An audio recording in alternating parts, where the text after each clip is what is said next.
Welcome back to Homewood Field in Baltimore, Maryland. Bob Smith along with Leif Elsmo. And Leif, this has been great lacrosse. You can't see better lacrosse than you're seeing today. And we want to remind our fans that if you've enjoyed our lacrosse productions, please let us know. Write any programming comments to Home Team Sports, 1111 18th Street Northwest, Washington, D.C. 20036. Attention programming manager. We'd love to know that you're enjoying our broadcast. Great game today. There's the fourth quarter. It's all coming down to the wire, Bob. We'll see this next, the last score coming up here for North Carolina. Again, the transition was made by number 44. The defense brought it down, and the defenders for Hopkins weren't set. They give it to Gary Seibold up top. He inches his way in. Here he comes. He waits for the defense to come to him, and then he fires one past Larry Quinn to get that 1-goal deficit, brings him up closer to Hopkins. Number 14, Frank DeVita, the defender there, sort of caught in the middle. As Del Dressel controls momentarily, Joey Seibold chases it down. Still no possession, running back towards his own goal. Seibold handles, flips it upfield to Tommy Haas. Haas with good speed and excellent stick work for a defenseman. Over to Randy Cox. Cox is going to be coming upfield. No break. Hopkins back in the hole very quickly. Two teams that are evenly matched like these two teams are. Face-offs are all important, just like ground balls. You need possession, just like an offensive football team. You know, you want to keep your offense on the field if teams are equal in other areas. Right now, the momentum has gone back to North Carolina. They got in the last two face-offs. Joey Seibold rolling in, tries to beat the double team, shoots, and right off the chest of Larry Quinn.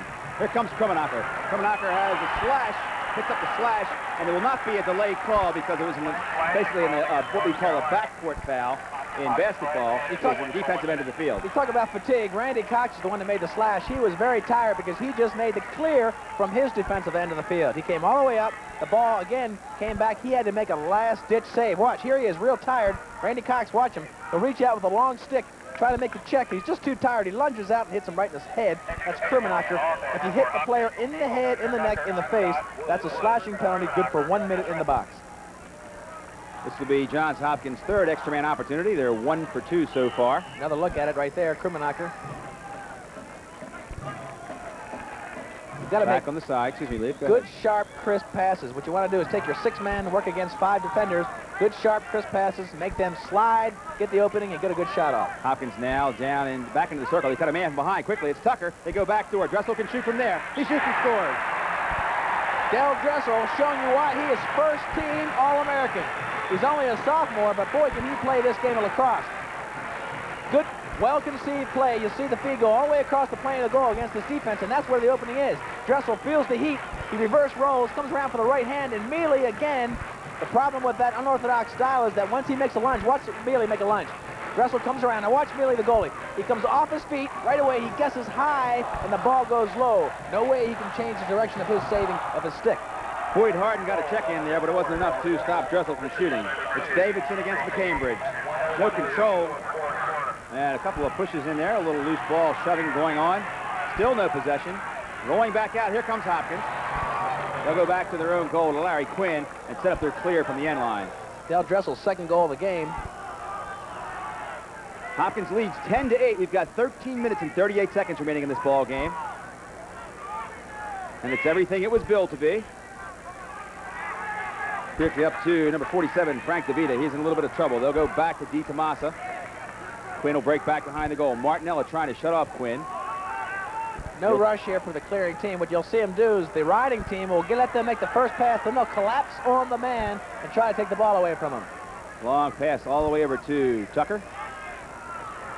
Quickly up to Chris Schreiber. Schreiber's going to be pinched in as he gets to the sideline. The man open on the near side, checked away at the last minute, however. They have 2 defenders here on the near side.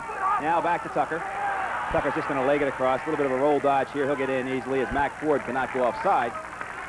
With the 2-goal cushion, you see what happens. Tucker gets across. He's safe now. They are very winded, all these players that are playing regularly in this real hot afternoon. Again, the carpet holds that. The AstroTurf holds that heat. John Tucker right now taking a blow, taking a rest. Gave it to number 24, his teammate out there, Chris Schreiber. And now they'll get that offense settled up against the zone defense. Zone defense gives them an opportunity to go ahead and take their own tempo, take their time. North Carolina with 2 defensive midfielders in. And the 1 long stick. I wouldn't be surprised as this quarter goes on. If they stay in the zone defense, you'll see Hopkins just hold the ball and make them come out and play tough man on man. We saw offensive coach Joe Cowan saying, settle it down, take your time, don't rush. Quick feed inside, and a score on a beautiful cut by Lee Davidson on a feed from Brian Wood. That's the way you beat the zone. You cut the zone.